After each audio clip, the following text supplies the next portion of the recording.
पुण्यात सीएनजी पीएनजीच्या दरात वाढ। एमएनजीएल कडून सोमवारी मध्यरात्रीपासून दरवाढ। पीएनजीच्या दरात 85 पैसे तर सीएनजीच्या दरात 1 रुपयाची वाढ।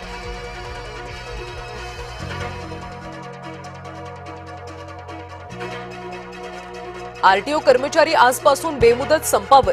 विविध प्रलंबित मागण्यांसाठी एल्गार। ड्रायव्हिंग लायसन्स वाहनांच्या रजिस्ट्रेशनसह अनेक कामं होणार ठप्प। पवनराजे निंबाळकर हत्याकांडाचा आज निकाल। 20 वर्षांनी होणार हत्येचा उलगडा। माजी गृहमंत्री पद्मसिंग पाटलांवर हत्येचा। ऑपरेशन टायगरच्या शक्यतेवर उद्धव ठाकरेंकडून शिक्कामोर्तब। ज्यांना जायचंय त्यांनी खुशाल जा। खासदारांच्या बैठकीत वक्तव्य। सोडून गेलेल्यांना पश्चाताप होईल, उद्धव ठाकरेंचा इशारा। कॉक्रोच जनता पार्टीच्या अभिजित दिपकेंवर हल्ला। जयपूरमधल्या आंदोलनादरम्यान दिपकेंना मारहाण।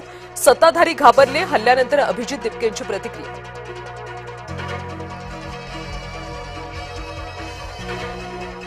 नागपूरमध्ये कॉक्रोच जनता पार्टीचं आज आंदोलन। अभिजित दिपकेंचं सप्तखंजेरी वादक सत्यपाल महाराज सहभागी होणार। केंद्रीय शिक्षण मंत्र्यांनी राजीनामा देण्याची मागणी। जूनचा पंधरवडा संपला तरीही पावसाची प्रतीक्षा। मुंबईसह उपनगरामध्ये अद्यापही पावसाचं आगमन नाही। पुढचे काही दिवस स्थितीत बदल होणार नसल्याचा अंदाज।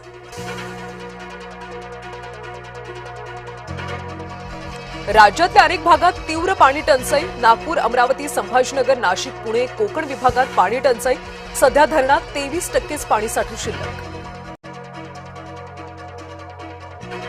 नाशिकमधून कोलंबोसाठी जाणारे कांद्याचे 65 कंटेनर परतले। शिपिंग कंपनीच्या समस्येमुळे कांदा व्यापाऱ्यांचं मोठं नुकसान। नियोजित वेळेमध्ये जहाज उपलब्ध न झाल्यानं कोट्यवधींचा फटका। नवी मुंबईत भरधाव कारची 7 ते 8 जणांना धडक। कळंबोलीच्या सेक्टर 1 परिसरात घटना। अपघातातल्या जखमींमध्ये महिला, लहान मुलांचा देखील समावेश। शिर्डीत आणखी एका भोंदू अशोक खरात गजाळ। भीती दाखवून दाम्पत्याकडून उकळले 51,000। पोलिसांनी सापळा रचून ठोकल्या बेड्या।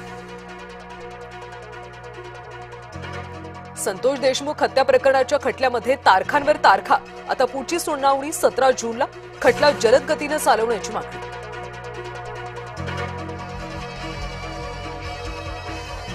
डिझेल हवाई इंधनाच्या निर्यात शुल्कामध्ये वाढ। डिझेलवर आता 14 रुपये निर्यात शुल्क। एटीएफवरचं निर्यात शुल्क प्रति लिटर 12 रुपये 50 पैसे। युद्ध समाप्ती। ट्रम्प यांची कराराची घोषणा। होर्मुझची सामुद्रधुनी खुली। ट्रम्प, फ्रान्स आणि इराणच्या अध्यक्षांनी व्हर्च्युअल पद्धतीने केली सामंजस्य करारावर स्वाक्षरी। आता शुक्रवारी औपचारिक घोषणेची शक्यता।